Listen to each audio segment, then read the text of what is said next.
I talk about competitive Pokemon a lot, and say a lot of gamer words, like Smash Pass. But what the hell is smashing and passing? Well, it's not an innuendo, but rather one of the many terms that tend to confuse casual Pokemon fans. Here, you no longer need to be confused, so I'll spoon feed you all the information that once confused you. As the title suggests, this video will only discuss terminology relevant to single battles.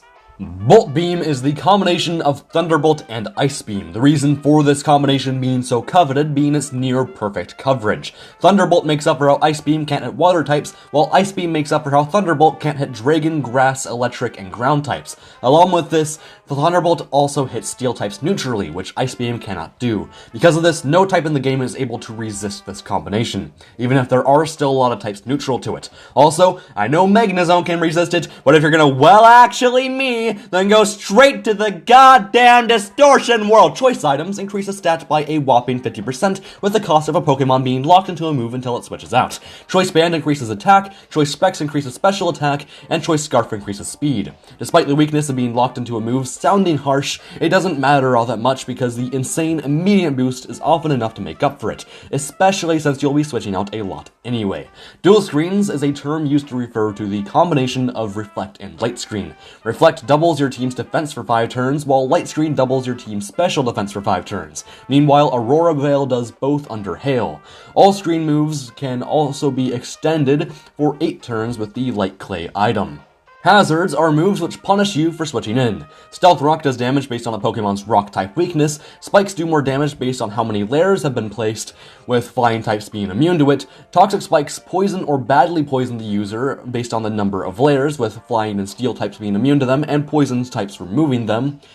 Sticky Web decreases the opponent's speed, with Flying types once again being immune to them. Hacks refers to a player being unreasonably lucky. Para-Flinch refers to the combination of paralysis and flinching, which when stacked make it very hard for the opponent to move. Passive Recovery refers to items or moves which help a Pokemon gradually recover HP, whether it's the 6% boost of Leftovers, the 12% boosts of Leech Seed and Poison Heal, or the more niche 6% boosts of Aqua Rain and Ingrain. Reliable Recovery refers to moves or items which, while not healing you every turn, heal far more than passive recovery can. These include items like Citrus Berry and moves like Soft Boiled. Some healing moves like Moonlight will heal more or less based on the weather too. And then this is an off-script note, but Recover had 32 PP back in Gens 1, 2, and 3, which made it better than the other recovery moves. Meanwhile, I believe in just Gen 2, recovery moves like Synthesis and Moonlight have 8 PP, which make them worse than other recovery moves. Resto Chesto refers to the combination of Rest and Chesto Berry. Chesto Berry wakes up a sleeping Pokemon, so after using the move Rest, you'll be awake and ready to continue attacking. This is more niche than Rest Talk though, which is a more defensively inclined version. This combination combines the moves Rest and Sleep Talk, with Rest healing you to full, and Sleep Talk allowing you to use a random move when you're asleep. Smash Pass refers to the combination of Shell Smash and Baton Pass. This was most prominent in Gen 5, as Gen 6 outshined it with the short-lived Geo Pass. The reason Geo Pass isn't on this list though is because, unlike Smash Pass, it was very quickly banned. With the Gen 5 Council being so incompetent, Smash Pass, despite being blatantly broken, was a strategy allowed for many years, only being banned once Gen 7 players decided to almost instantly ban Baton Pass as a whole. Sub-Select refers to the combination of Substitute and Salac Berry. Substitute is used to get yourself down to 25% health, which will activate your Salac Berry, making you faster. Despite this, Salac Berry isn't the only item used, as Lychee Berry, which increases attack, and Bataya Berry, which increases special attack, are also used. Stab is short for same type attack bonus. Essentially, it means that a water type using a water type attack will do 50% more damage. Despite being one of the most important and fundamental mechanics in Pokemon, it's never explained to the player in game. Trapping moves, like Wrap, or abilities like Arena Trap, prevent you from switching out. If you're curious about partial trapping too, those are moves exclusive to the first generation, which allow you to switch, but not to move. Volt Turn is the combination of Volt Switch and U-Turn, both of which are damaging moves that switch the user out upon using them, making the spam of these two moves great for momentum.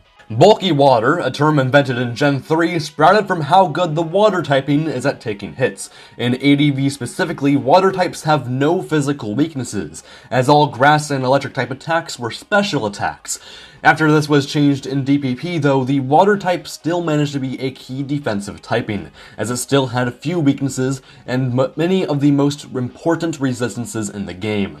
Meanwhile, bulky ground refers to the necessity to have a ground type in modern generations. Not only is it great to have a Volt Switch immune Pokemon, but the resistances are imperative to have. Not only that, but the selection of good ground types is absurd. Cleaners are fast Pokemon who come in late game to pick off weakened teams. They're different from Sweepers in that they often lack setup moves and tend to use Choice Scarf as their item. Clerics support the whole team with Wish, which heals a teammate it switches into, and Heal Bell / Aromatherapy, which removes status from the entire team. Hazard removers remove hazards with Defog or Rapid Spin. Hazard setters set those hazards I mentioned earlier. Leads have many different forms. In RBY, they spread status. In GSC and ADV, they spread Spikes or Sandstorm. In DPP, they set or prevent Stealth Rock. And in Gen 5 onward, they're either suicide leads on hyper offense teams or a pivot for any other team style. Lures are used to surprise your opponent and take out a Pokemon. Phasers use Roar and Whirlwind to rack up passive damage. Pivots use switch moves like Volt Turn to frequently switch out and rack up damage, either giving momentum or handing a free switch to a strong but frail Pokemon. Rampardos Theorem, coined by False Swiped Gaming, is a term which refers to a Pokemon who boasts incredible power but lacks the stats or tools to use it. Revenge Killers come in once a teammate has fainted and avenge their fallen partner. These tend to bleed together with Cleaners. Spin Blockers prevent Rapid Spin users from removing hazards with their normal type immunity. Stall Breakers use moves like Taunt and Toxic to break stall. Sweepers tend to use a setup move and threaten to end games. Tanks are defensive Pokemon who can still pack a punch offensively. Team Preview, while not an archetype, changed how leads would function, as the ability to see an opponent's team before a game was huge. Walls take hits and use status moves to deal them back. Wall Breakers use their high offensive stats to take out walls. Smogon is the community-created hub for single battles and competitive Pokemon. Originally created due to having no means of playing the game in Gen 3, evolving into people's preferred method of playing the game when the battle spot dropped the ball in Gen 4.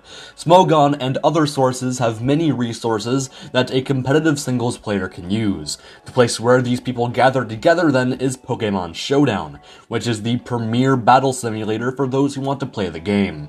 Cap, or Create a Pokemon, is a feature in Pokémon Showdown which allows you to use Fakemon in competitive play.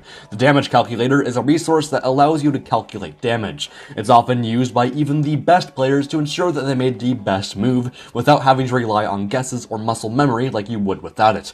Other metagames are a feature on Pokémon Showdown, which allow you to play the game in various different ways. Pikalytics is a resource unassociated with Smogon, which allows you to see the usage stats for each and every Pokémon along with their moves. Pokemon Perfect is yet another resource disconnected from Smogon, which arose due to a dissatisfaction with the way RBY was tiered. It's because of this site that RBY is now thriving. And also how we got something as fun as 7U. PokePaste is a website which allows you to share your teams with other people. Power creep is the concept that as more things are introduced, older Pokemon tend to fall out of the metagame. The Ruins of Alph is a monthly ladder which allows you to play past-gen lower tiers without needing a friend. 3 metagames are selected each month until the next month ends and they're swapped out. The Smogon Dex is essentially the competitive Bulbapedia, hosting all the general knowledge a singles player should need to know. Smog Tours are Smogon tournaments. Tiers are the ranking system in competitive Pokemon. Pokemon too strong for the standard tier of overused are banned to Ubers, meanwhile Pokemon too weak for overused fall down to underused, rarely used, never used, or PU.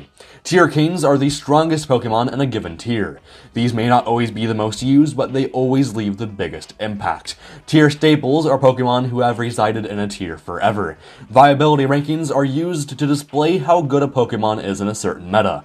S rank Pokemon are the best, A rank are great, B rank are good, C rank are niche, and D rank are rarely ever worth it, with the rare E rank being reserved for useless Pokemon.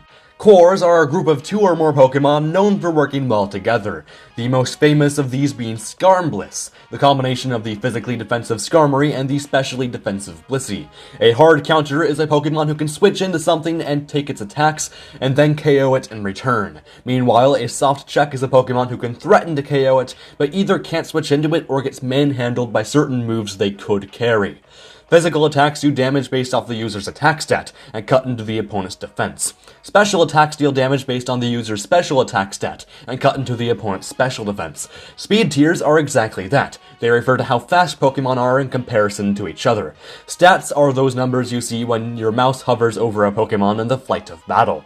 They're different from base stats in that you can customize them with EVs, IVs, and Natures. In Gen 1 and 2, you have DVs, by the way. Balance is the most balanced playstyle, mixing both offense and defense.